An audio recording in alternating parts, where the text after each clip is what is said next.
ओपी music channel बड़े भैया के देख रेख में एक कांड सुनाने जा रहा हूं। बाबा शीर्षक है राखी की कीमत।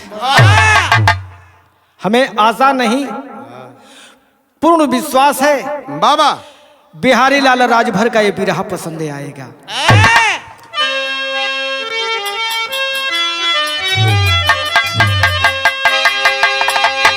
कैसी लीला जगत में तुम्हारी प्रभु, देखने वालों का दिल मचल जा रहे। एक फूल बिना कोई तरसता सदा, कहीं राहों में ये फूल मसल जा रहे। राज इंदौर में थे एक भाई बहन, उनके माता पिता जग से न्यारे हुए। गोपाल 15 वर्ष, गीता 9 वर्ष की।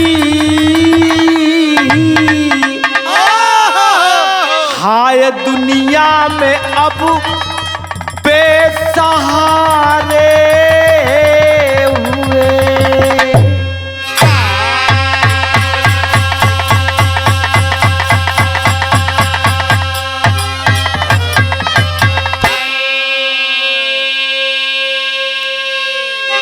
देखा हो बड़े भाग्य से माई बाबू को प्यार मिलेला। बा गोपाल 15 वर्ष का था, गीता 9 वर्ष की थी। दोनों भाई बहन राज इंदौर में थे भाई बहन, लेकिन बच्चों के रहते हुए माता पिता इस दुनिया से चल बसे। बाबू गोपाल 15 वर्ष सबसे बड़ा लड़का था, गीता छोटी बच्ची 9 वर्ष की थी। बाबू ए मास्टर साहब, ए गोपाल भैया, पप्पू भैया, ढोलक मास्टर साहब, बड़का भैया, एक ठे तर्ज आ गल हो। तर्ज मुझको मालूम है मैं शराबी नहीं, फिर भी कोई पिलाए तो मैं क्या करूं। मुझको मालूम है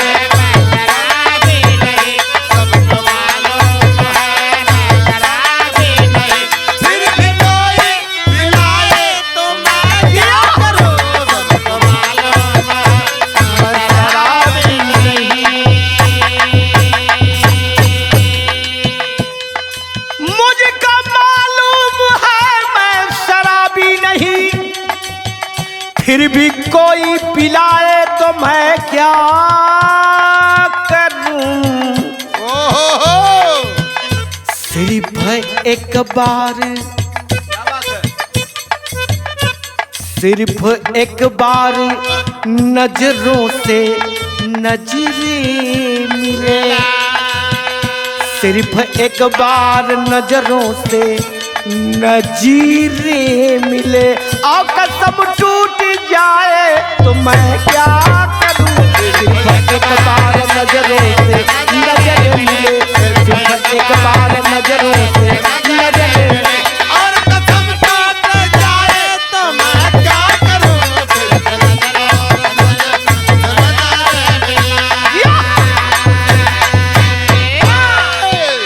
गाना में भाव कवि जी लिखलन, वाह।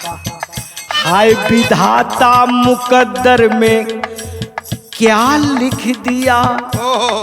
दोनों बच्चों के आंखों से आंसू गिरत हो। गीता गोपाल से कहत बा, कोहो भैया हम हनय के ये दुनिया में जन्म भल कि माई बाबू का प्यार ना मिलल हो।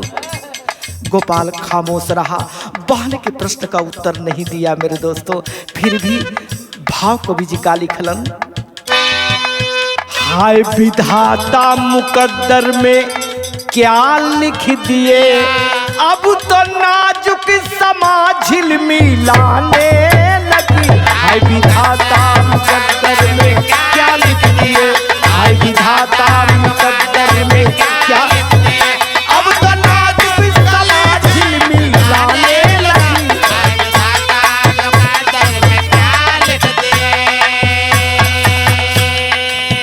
अब सुना, गीता का आशा भाई गोपाल था। गोपाल क्या किया, हाय विधाता मुकद्दर में क्या लिख दिए, अब तो नाजुक समा झिलमिलाने लगी। एक दिन भाई भी माता पिता से दुनिया से चली बसल। भाइयों गीता सोई थी और सुतले में भयवो फरार हो गया। एक दिन भाई भी कहाँ गुम हो गया, एक दिन भाई भी कहाँ गुम हो गया। हाय भैया बिना छटपटाने लगी। एक दिन भाई भी कहाँ गुम हो गया, एक दिन भाई भी कहाँ गुम हो गया। हाय भैया बिना छटपटाने लगी। बहुत अच्छे। गोपाल गीता को छोड़ करके मेरे दोस्तों रात ही को फरार हो जाता है। ए बाबू, सुबह जब गीता की नींद टूटती है, भैया को चारपाई पर नहीं पाती है मेरे दोस्तों, तो सोच गई कि शायद भैया निपटने के लिए, फ्रेश होने के लिए बाहर गए होंगे। ए बाबू, सुबह से दोपहर, दोपहर से शाम हो गयल, भैया का कोनो पता ना चलल बाबू हो। अंत में लाचार अगल बगल खोजली गीता, लेकिन गोपाल का पता नहीं चला मेरे दोस्तों। भयल का अब यहां से दस्तान शुरू बा। जिया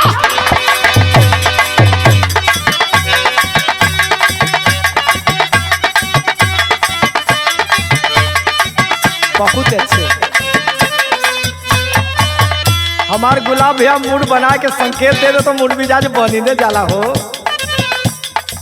हुआ सवेरा गीता भाई बिन बेहाल हुई, पेट की ज्वाला सताती थी बदन लाल हुई।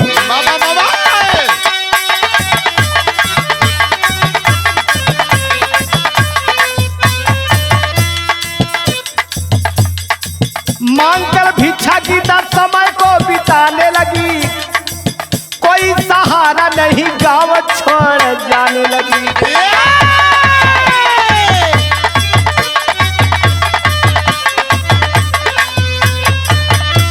ए बाबू, भूख प्यासी से मरती हुई गीता जब सब कुछ दुनिया में बर्दाश्त हो जाला। ए बाबू, सब कुछ दुनिया में बर्दाश्त होला, लेकिन पेट का आग ऐसन बाकी ई बर्दाश्त ना हो। अंत में लाचार होकर के भाई तो फरार हो गया। अकेली गीता भीख मांग करके लाती थी, बनाकर खाती थी मेरे दोस्तों। एक दिन गीता लाचार होकर के पहुंची कहाँ बाबूजी? मार्केट में पहुंची। कौन मार्केट था? मांगती भीख गीता पहुंची है इंदौर सही, एक बेस्या ने निहारी है करके गौर सही।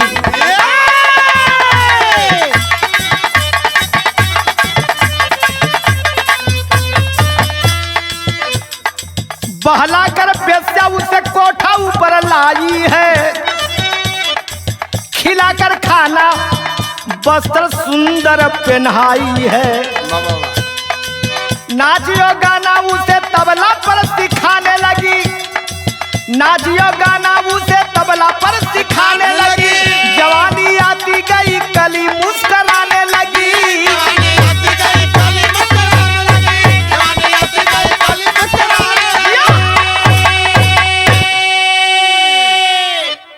गीता भीख मांगती हुई इंदौर मार्केट शहर में पहुंचती है।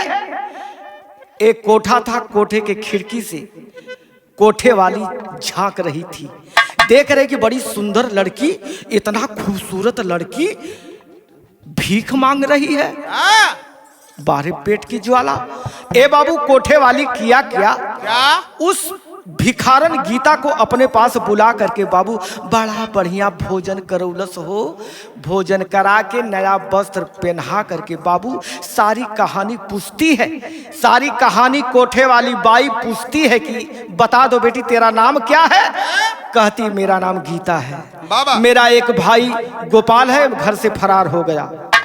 बाई पूछती है कि तेरे माता पिता? कहे माता पिता तो इस दुनिया से चल बसे हैं, अब मेरा इस दुनिया में कौन है बाबू? इतना कह करके गीता के दोनों आंख से आंसू छलक गल हो। जब छलक गया तो कोठे बाई को मेरे दोस्तों दया आ जाती है। कहती कि बेटा आज से मेरे कोठे पर रहना, तुम्हें सिखाऊंगी, बताऊंगी, नचाऊंगी। आया है मेरे दोस्तों, तबला सिखाने लगी, नचाने लगी, कला से भरपूर होती है मेरे दोस्तों। अब गीता कोठे पर ही रहने लगी। ए मास्टर साहब, एक ठे तर्ज लगा तनी फर्स्ट में।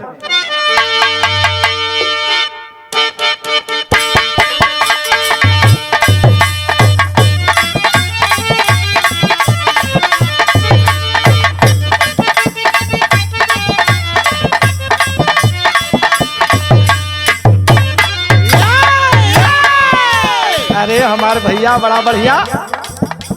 निबिया का डलिया का डलिया बनवली, निबिया बताइए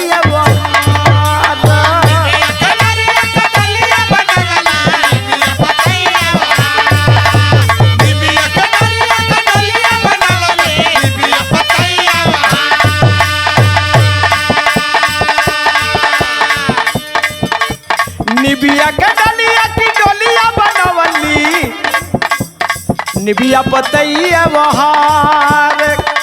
देवलोक से चालाली भवानी न हो, देवता बनी के कहार। देवलोक से चालाली भवानी न हो, देवता बनी के कहार। देवलोक से चालाली भवानी न हो, देवता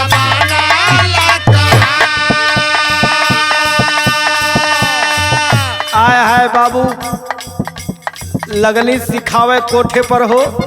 सच में इतना बढ़िया नाच रही थी गीता, इतना सुंदर तबला भी बजा रही थी, यानी कला से परिपूर्ण हो गई। भाव कवि जी लिखलन, कोठवा पे कुह कैली बैठी कोयलिया, रूस गईला काहे भगवान। कोठवा पे कुह कैली रूस गईला काहे भगवान।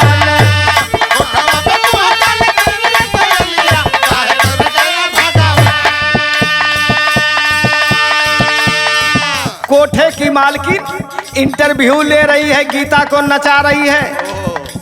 गीता नाच रही है बाबू, गा रही है। गा रही है तो वही गीत गावत है अपने पर बीतल, अपने पर बीतल कि हम इतना अभागन है कि हमारे माई बाबू दुनिया से चल बसलन।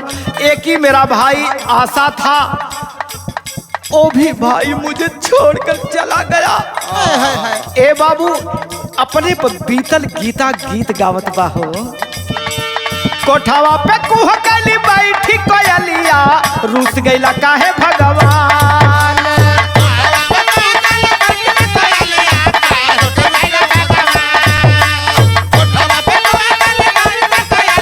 रूस गईला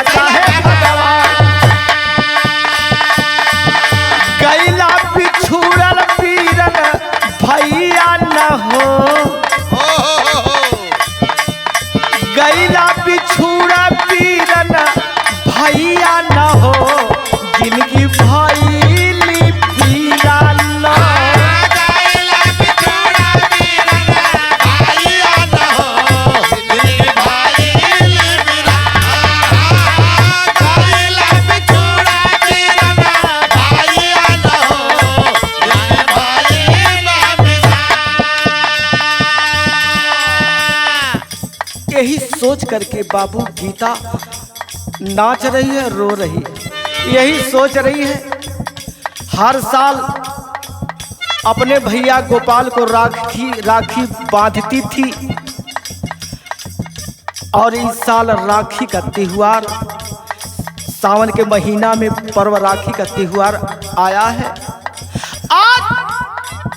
आज मेरा भैया होता, हंस हंस के अपने भैया के हाथ में कलाई बांधी। अरे राखी तो द्रौपदी ने बांधा था द्वापर युग में कृष्ण को, और कृष्ण बीच सभा में जाकर के द्रौपदी की लाज बचाए।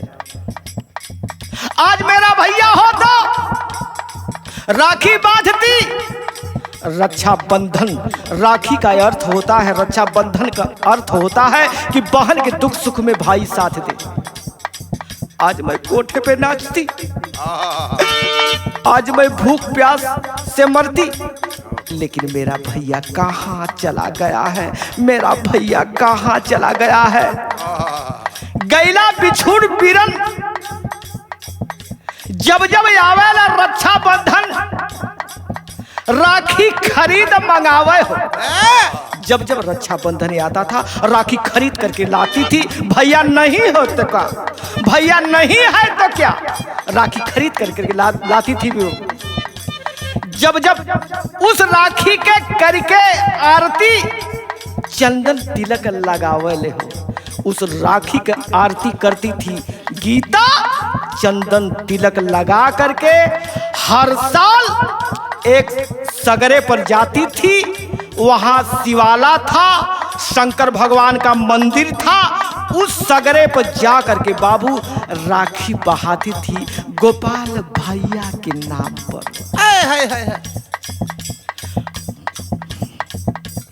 उस राखी के करी आरती तिलक तिलक लगावे हो।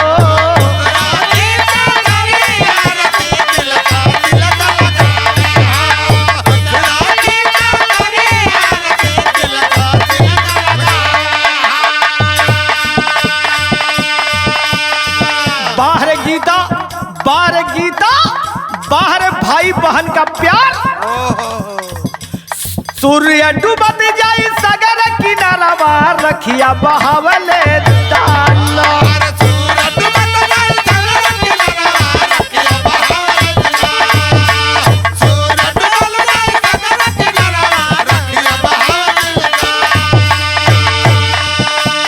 सूर्य डूबत जाई सगर किनारा रखिया बहावले ना दानो।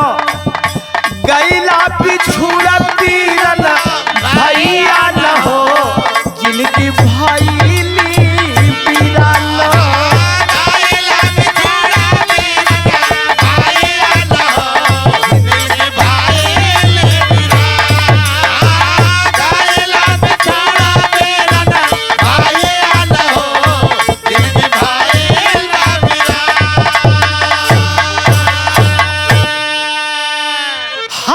की भांति हर साल जब राखी रक्षाबंधन का पर्व आता था, राखी लेकर के सगरे पर राखी बहाती थी मेरे दोस्तों। आरती करके गोपाल भैया के आदमी की कहती थी, आए राखी जा जा।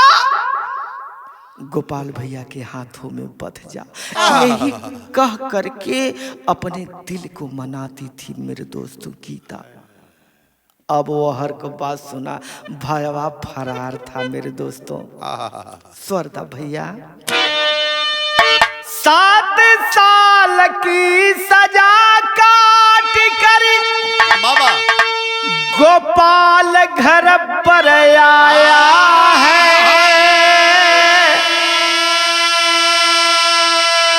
बड़ा बाल साधु के रूप में बहन को नहीं पाया है।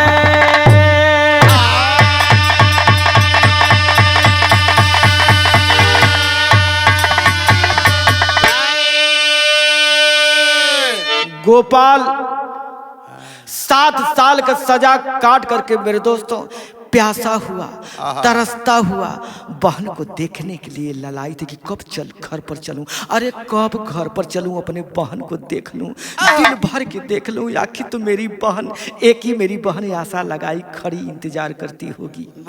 ए बाबू गोपाल जब घर पर आता है मेरे दोस्तों तो ताला बंद था, केवाड़ी बंद थी। गांव घर के लोगों से पूछा, गांव घर के लोग बताए कि भैया गोपाल तेरी बहन 7 साल से लापता है। गौर करें मेरे दोस्तों, बहन के प्यार में भाई सोचा कि देश के कोने में कहीं मेरी बहन होगी तो अपने बहन को खोज डालूंगा, बहन को वो प्यार दूंगा, भाई की तरह वो प्यार दूंगा कि वो भी समझ जाएगी कि कोई भाई मेरा मिला है। आय है मेरे दोस्तों, दिमाग से गीता का सूरत ना निकलत बा। ए बाबू गोपाल के टेरी में कभी भाव लिखलन,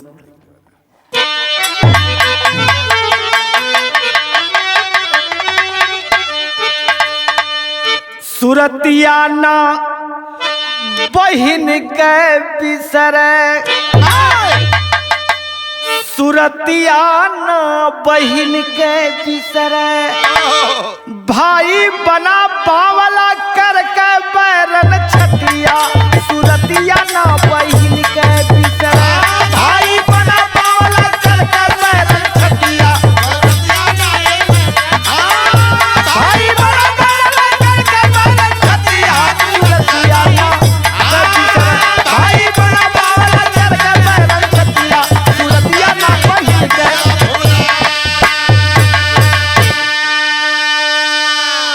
आया है मेरे दोस्तों, गांव घर तमाम अगल बगल 2 4 10 कोस 20 कोस खोजे लगल, लेकिन बहन गीता का पता ना चलल। ये बाबू आया है, लेकिन प्रतिज्ञा किया था कि अपनी बहन को खोज न निकालूं तो मेरा गोपाल नाम नहीं। दिल में ठान चला है भाई, अरे लगा खोजने शहर शहर, बढ़ा बाल साधु के रूप में घर घर करने लगा सफर, पहुंच गया इंदौर मार्केट शहर में पहुंच गया गोपाल, बहन को खोजते खोजते बाबू वही रंडी खाना कोठा था। क्या जानता था मेरे दोस्तों, वो क्या मालूम है वहीं पर गीता थी, लेकिन खोज नहीं पाया गोपाल। पहुंच गया इंदौर, अचानक हुई शाम तब किया हुनर, अरे धन्य सगरे पे रुका जहां शिवाला था सुंदर।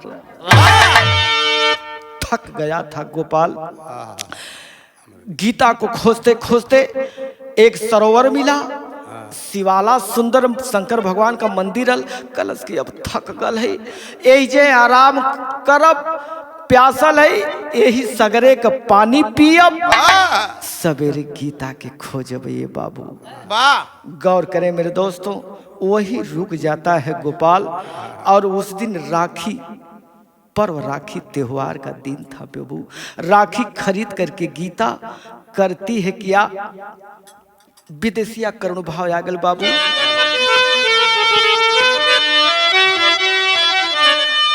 वही दीने राखी के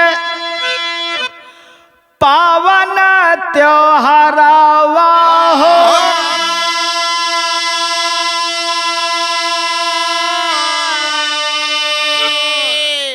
भाई बहिनियन के प्यार हो बीरनावा।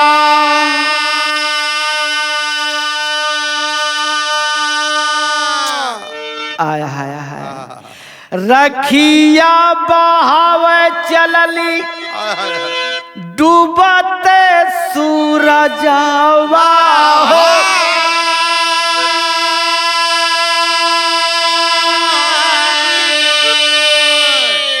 गीता रानी सागर की नरवा बीरनावा।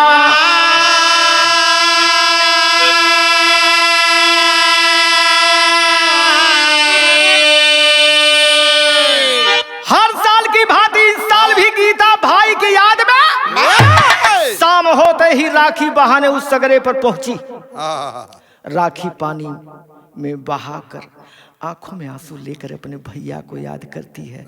इधर गोपाल बाबा प्यासा हुआ बाबू उसी सगरे घाट पर बैठा हुआ, जब वही अजूरी में पानी लेके सोचत हूँ पी ही हो आया है। अब पहले कहानी बताई ए पप्पू भैया, आजकल गवैया ठे नई तर्ज गावत हूँ, बा ऊ कवन सुनाई दे ही। हाँ जरूरी है। अच्छा तू अपने मेहरारू के सुनाई दिया। हाँ, सुन पगली रे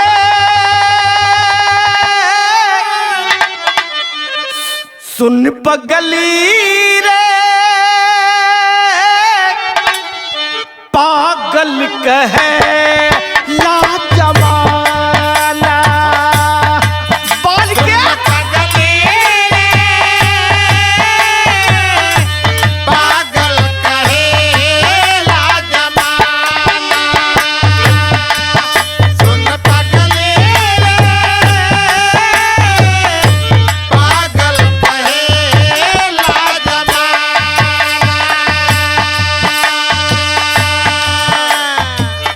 लगता कि मर जाई या तो जहार खाई लोगवन के सुनी सुनी ताना। लगता कि मर जाई या तो जहार कायम लोगवन के सुनी सुनी लगता कि मर जाई या तो जहार खाई लगवन कटाने सुनी ताना।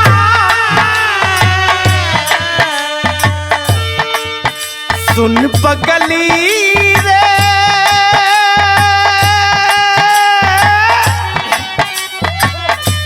पागल कहे ला जमाना। सुन पगली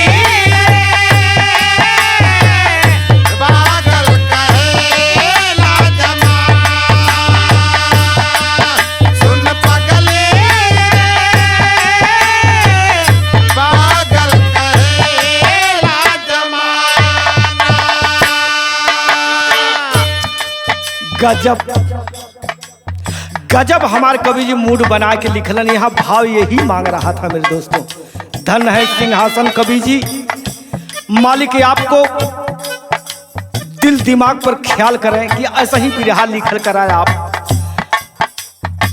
गीता जब ही राखी बहावत बा, उधर भाई साधु भेष में दाढ़ी मोछ बढ़ल बा, नहीं पहचान पाई गीता, बाबाई नहीं पहचान पाई। देख रही है कि एक साधु पानी पीने के लिए अजूरी में पानी उठाया, अजूरी में पानी उठा रहा है।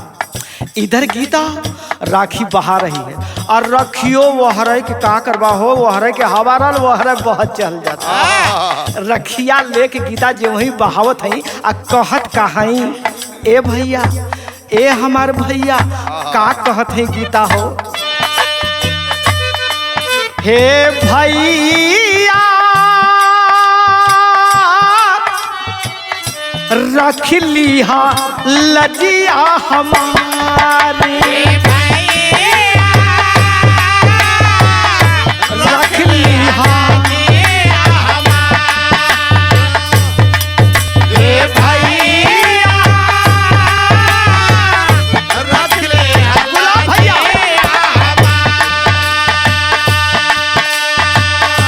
बहिना बिचारी होलिया भागिन टूटे न प्रीतिया गद्दारी।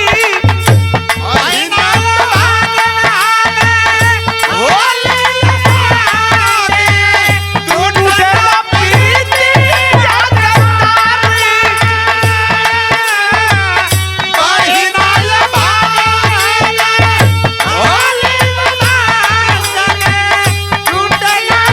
प्रीतिया गद्दारी। भैया भैया बहन भाई के प्यार ना टूटे भैया। ए हमार भैया गौर करें मेरे दोस्तों, बहन द्रौपदी यश सबही के मिले भाई कन्हैया, लाज बचाए बीच सभा में राखी बांध कन्हैया। भैया सबया बला के सान है भाई कन्हैया, हरत बहनी के बलैया।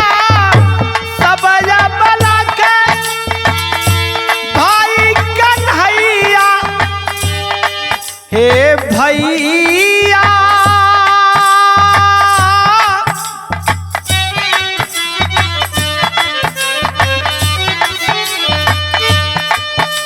हे भैया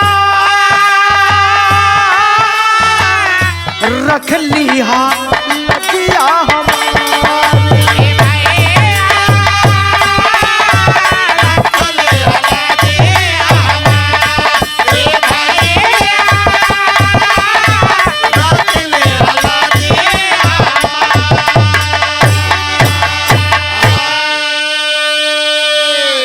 वाह सब अबला के शान है भाई जैसे किसड़ मुरार।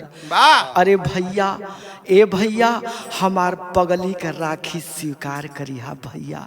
यही कह करके बाबू राखी बहा देती है और उधर जो साधु रूप में था वह व्यक्ति जो वही अजुली में पानी उठाता है तब से उसके अजुली में राखी चली जाती है। गीता देख रही है कि पागल साधु के हाथों अजुली में मेरी राखी चली गई।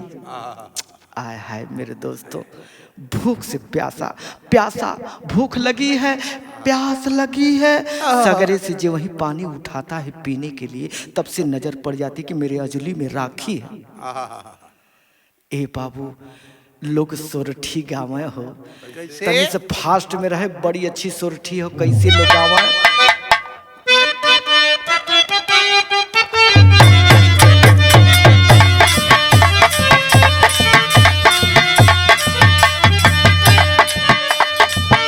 झुनू की खजड़िया जोगिया रूना, झुनू बजावाले हो रूना, झुनू बजावाले हो रूनता झुनाता जगिया जालन हो राम रम हो।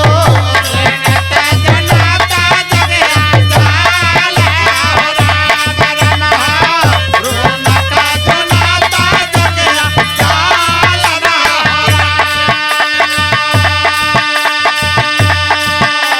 साधु के रूप में अब वो साधु बाबा का बात सुना। अजुली में राखी चल आई, पानी भरल बा अजुली में। वहां के कवि जी भाव लिखले, वो साधु लगा सोचने, भूखिया पियासिया से ताड़ा है पिरानावा हो, ताड़ा है पिरानावा हो। ए रामा मिलली ना बहिनी यहाँ मारन हो रामा।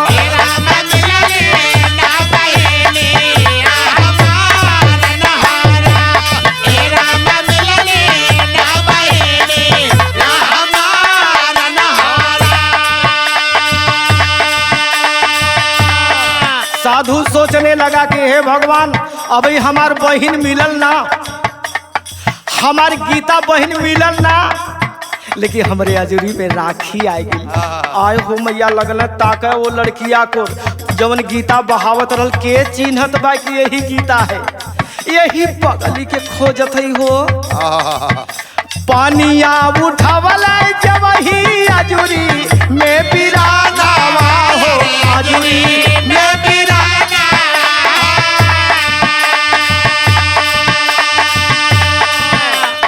ए रामा भायला ए कन्हैया चमत्कार हो रामा।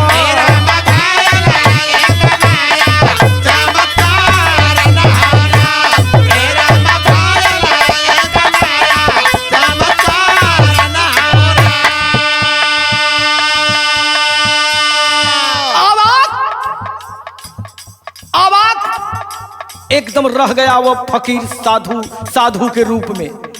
दाढ़ी बढ़ल बा, मोछ बढ़ल बा, एकदम साधु की तरह बाबू, पागलों की तरह सोचने लगा। आजुरी में जब राखी आ गई तो सोचे लगल कि आय हो मैया कैसन चमत्कार हो गल हो।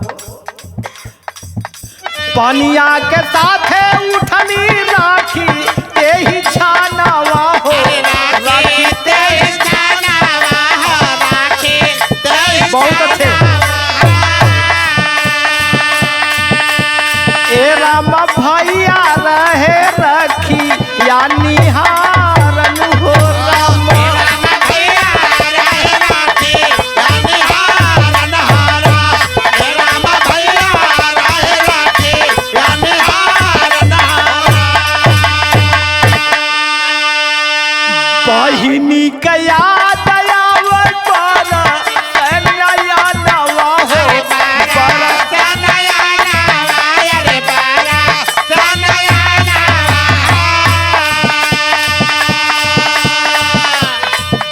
बहिनी का याद आवे पर नया नवा हो, बरस नया नवा हो। ए राम तब तक बोली गीता धनती खारन हो, ए राम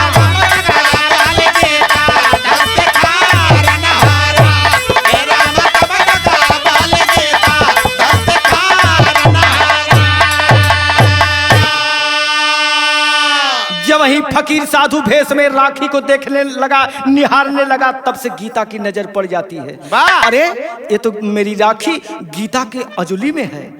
लगे देखने राखी को बाबा, तब तक गीता बोली बचन, माफ करें बाबा खता हो गई, फेंक राखी को कर लो आचमन। ए बाबा बड़ा गलती हो गल हमसे हो, बड़ा पियासल रहन, रखिया के फेंक दा, पनिया के पीला, मुहवा के धोला। ए बाबा हमसे बड़ा गलती भइल। तब साधु बोला मेरे दोस्तों, साधु बोले साधु बहाती हो राखी क्यों? तुम नहीं जानती हो कि राखी क्या होती है। अरे पागल कहे का? बोले साधु बहाती हो राखी को क्यों? क्या घर नहीं कोई तेरा बिरन? प्यार राखी तेरे मेरे कर से उठा, बांध दो मेरे हाथों में राखी बहन। अरे पगली जब बहा रही हो, गीता कलश की अपने भैया के नाम पर बहाव थी साधु बाबा, तब साधु बोला कि अरे पगली, जिस भाई को तुमने उसके नाम पर राखी बहा रही हो, तो संजोग बस मेरे अंजलि में तेरी राखी आई है। पगली तेरे कोई भाई नहीं है घर क्या? तो बांध दे राखी मेरे हाथों में, तेरा आस रह जाए रे पगली। इतना सुन करके बाबू, इतना सुन करके गीता के दोनों आंख से झरझर आंस गिरे लगल। कौने बात पर गिरे लगल हो? एक ठे तर्ज वो है बा, कौन?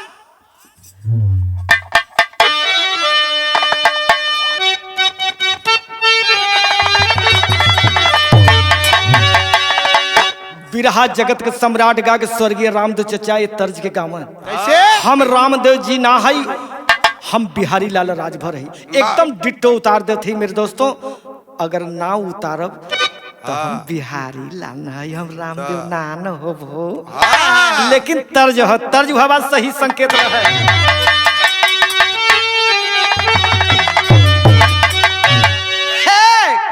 झूलनी पे बुड़नी हमारे पाई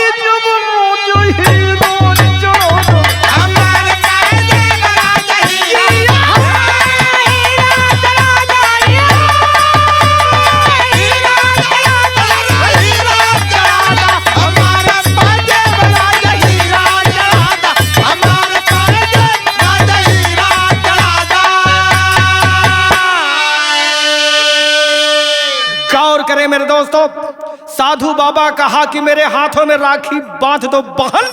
जब बहन शब्द कहा मेरे दोस्तों, तब से गीता की दोनों आंख से आंसू छलक गल। कौने बात पर छलक गल, बड़ी मेहिन बात यहाँ कवि जी खोल के हम बतावत ही का। कौने बात पर गीता के आंखों से आंसू छलक पड़ा मेरे दोस्तों। एक कहत बा गीता, एक अरे बुझल अगिया जिन लगावाए बुबू,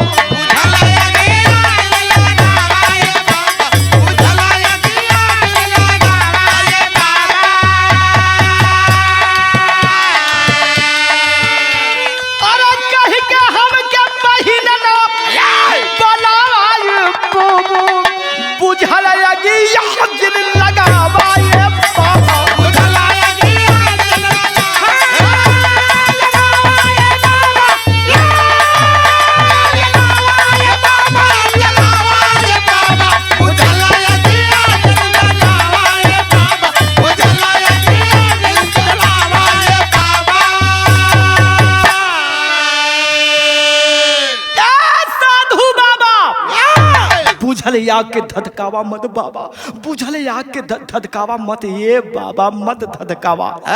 साधु बाबा अबाक हो जाते हैं, टुकुर टुकुर गीता का चेहरा निहारे लगल बाबू। आहिरी बाबा का कहत हैं गीता हो, बचपन में माँ बाप भइला सुपुनु मारी ठोकरवा परैले बिरनवा,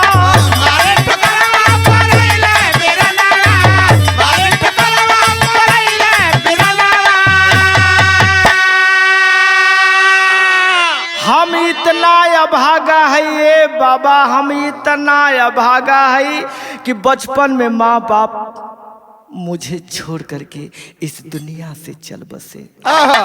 आशा बना मेरा भाई, वो भी मुझे ठुकरा करके चल दिया ये बाबा। आहिरी बाबा इतना बात जब कहलस, एक बात जब वही साधु बाबा बोलल चाहत हुआ, और तब से गीता के मुखार बिन से का बात निकलल, अरे हाय प्यासा बहिन, हाय प्यासा हम बहिन ना बनावाए बाबा, बुझल अगिया जिन धधकावाए बाबा।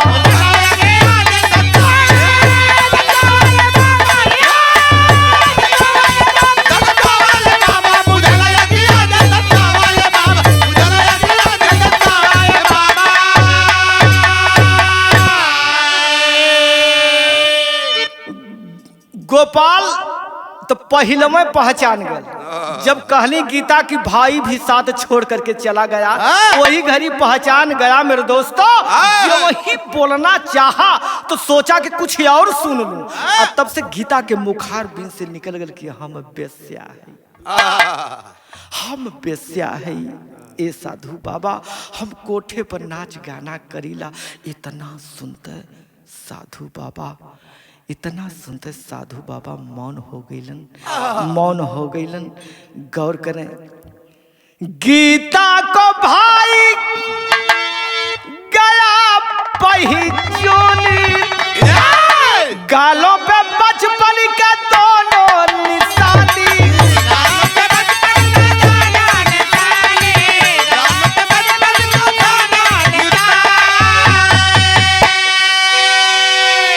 पहचान गया भाई, लेकिन बेस्या शब्द निकला तो खामोश हो जाता है कि मेरी बहन बेस्या। बात खत्म होती है तो गीता कहती कि बाबा हम तो अपने पर बीतल कहानी सुना देहली, अब अपन सुनावा। तो का कहत बा, अरे गीता बली हालत सुनावा बाबा, अरे बुझल अगिया जिन लगावा ये बाबा।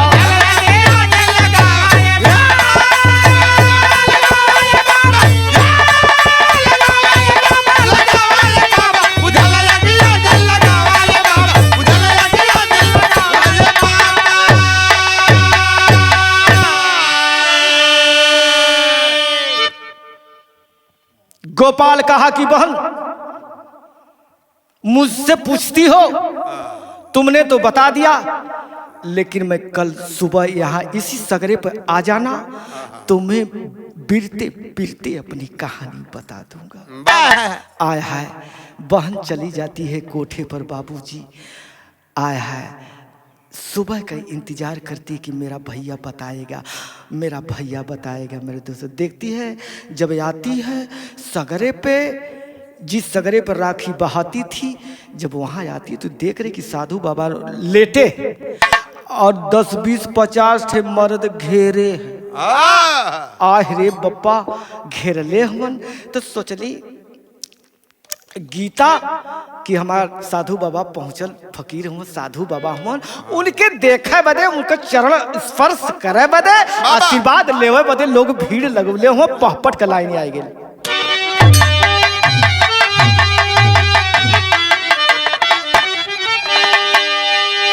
हुआ उदय, सूर्य उदय तक सुतला पे खबरिया साधु बाबा हो।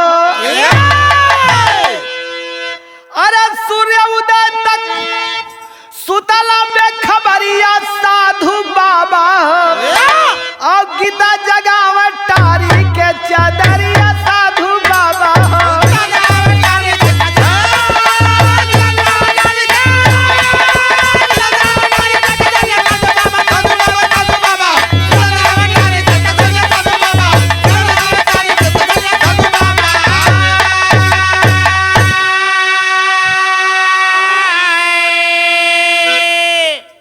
दस 20 50 लोग घेरे थे हटा करके। गीता चादर ओढ़े थे बाबा, चादरवा खींच के का देखत है गीता हो। तारी के चादरिया देखे बंद बाना जरिया हो। अगली कठुआई रोवक लगली गुजरिया हो। चदरिया जो वहीं हटौली हो बाबू, देखत है कि साधु बाबा का नजरिया बंद हो, जिभिया निकल गई है। समझ गए कि ओहो, ये साधु बाबा, ये साधु बाबा इस दुनिया में है नहीं। आया है कैलिन का देखत कहीं, तब से नजर पड़ गई सिरहाने। साधु बाबा के सिरहाने एक चिट्ठी लिखा हुआ मिला। तुरंत गीता चिट्ठी को उठा के पढ़ने लगी बाबू। आया है चिट्ठी लिखल रहल मेरे दोस्तों, का भयल चिट्ठी रखल सिरहाने पर लगिया साधु बाबा हो।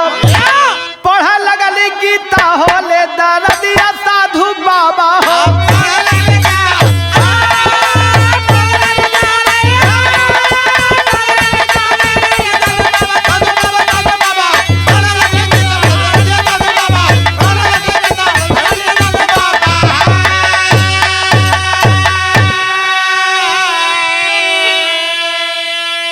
बिरहा सजनों, बिरहा ध्यान से जो सुनत हो, ध्यान से थोड़ा और सुन ली, पूरी कहानी स्पष्ट हो जाई। चिट्ठी पढ़ने लगे, उस चिट्ठी में साधु बाबा क्या लिखे थे, अंतिम भाव मेरे दोस्तों है कैसे। अरे केतनो बिरनवा भिखारी होई जई है भैया।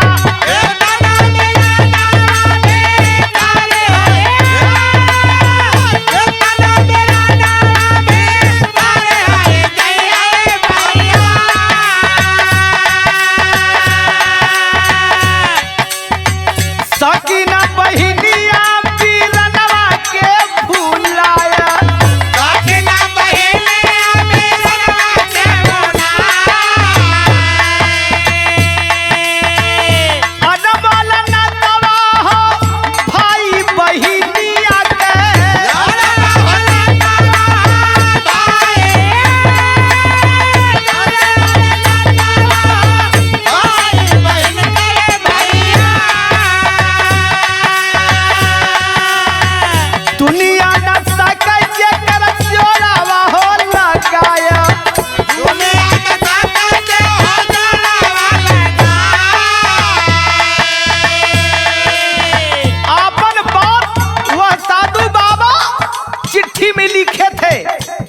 गीता पढ़ रही थी। लोग लाश पड़ी है साधु बाबा की, अगल बगल 10-20 लोग घेरे हुए हैं। गीता पढ़ रही है, लिखल बा चिठिया में कि ये गीता हम काहे बदे छोड़ के तो के चल गईली हो, यही बदे छोड़ के चल गईली। हमरे आल्हा में कहानियां लिखल बा, का हम बताएं, अलहवे बताए दे। चिंता समाइल हमारा भारी मनवा मेरे बहिनी,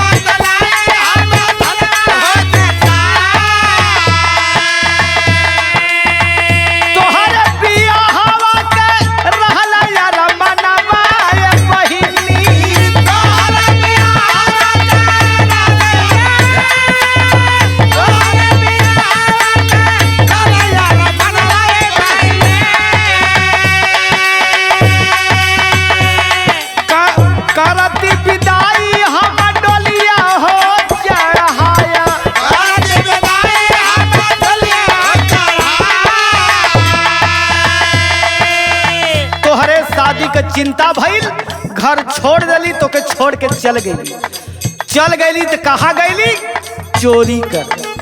हम कहली धन कैसे अपने बहन के शादी करब, तो तोहरे बदे हम चोरी करे गईली। का भयल यही बदे चोरी करे गईली एक भवनवा ये बाबू,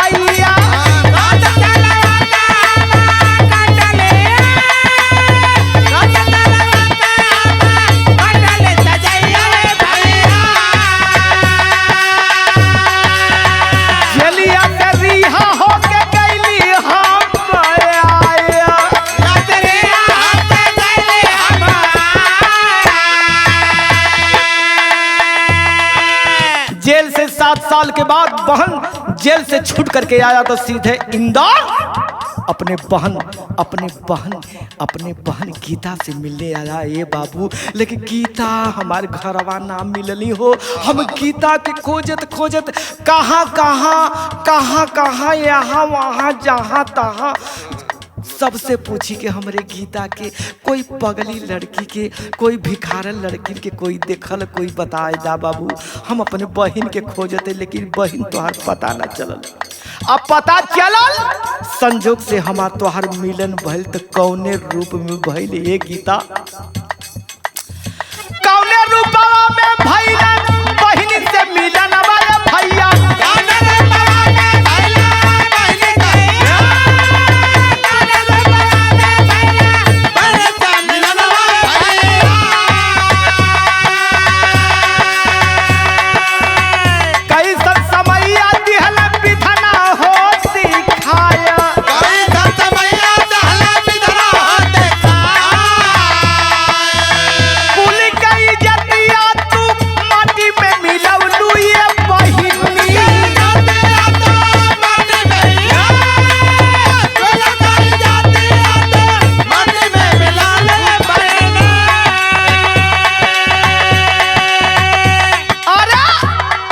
एक भाई का बहन बेस्या, एक भाई का बहन बेस्या, बेस्या हमारी बहन नहीं बन सकती।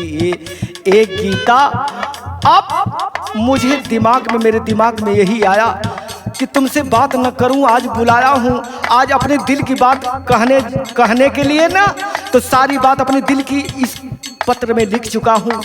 सुन लो गीता। कुल कई जतिया तू माटी में मिलावलू या बहिना,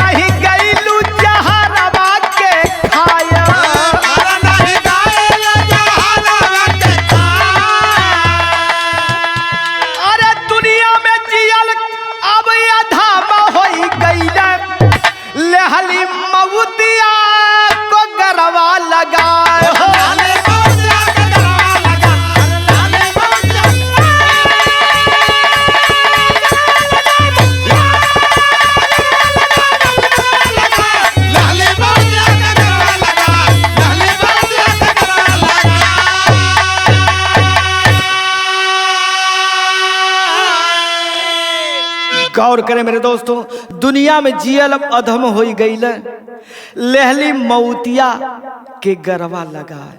यही से हम तुमसे दिल का बात ना बतौली गीता, अपनी कहानी पत्र में लिख दिया हूँ। अब मैं इस दुनिया से विदा हो गया। तड़प रही है बाबू, तड़प रही है गीता, फेंक रहे लगल ये बाबू, फेंक रहे लगल गीता, वही जब बैठ के बाबू अंतिम गीत लगल।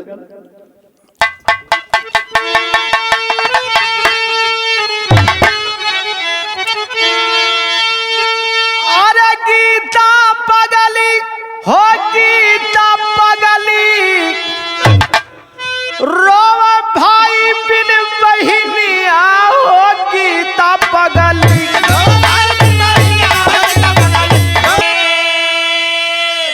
लाई कटार कोठा से दौड़ गई। कुछ दूरी पर रंडी खाना कोठा था मेरे दोस्तों, दौड़ गई और सोच गई कि जब मेरा भाई इस दुनिया में नहीं तो मैं रह कर क्या करूंगी। कोठा से जाती है बाबू, चादर ओढ़ करके चाकू ले लेती है, फिर वही साधु बाबा के यहाँ आती है बाबू, करती है क्या, लाई के कटार कोठा से चूमी चरण भैया के जाई, मार कटारी मर गई गीता, देख लोग लुगाई। अरे धन बहिनी कसबिलिया हो, गीता पगली, रोव भाई बिन बहिनिया हो, गीता पगली।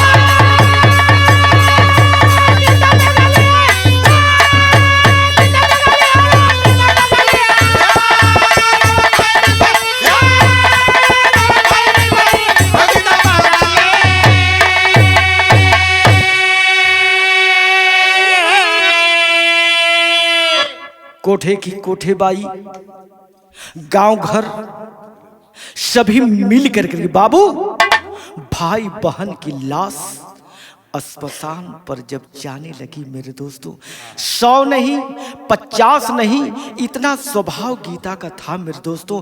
हल्ला मचगल, पूरी कहानी गूंज उठल, लोग जान गईलन भाई बहन के प्यार पर मेरे दोस्तों। हजारों की जनसंख्या अस्पताल पर, एक ही साथे बहन की लाश जलाई जाती है मेरे दोस्तों। लोग जलाते हैं और सम्मान की नजरों से देखते हैं मेरे दोस्तों। वाह वाह वाह रे राखी का प्यार, वाह। ए जरी लाश दोनों की धरती गगन निहारे, अमर प्रेम भाई बहन हो गए जगत से न्यारे, राखी हो गई जीवनिया हो, गीता पगली।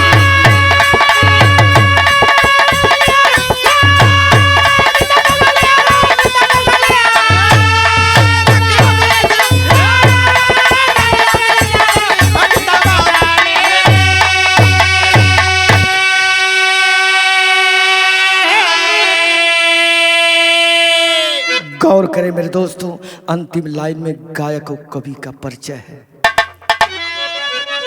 गुरु बिहारी, गुरु गणेश, गुरु रामलाल बतलाए, कथन करें सिंहासन कवि इस बिरहा को दर्शाए, सुरतिया ना बाहिन के बिसरे, लिखते कभी सिंहासन बिहारी को गीतिया सूरत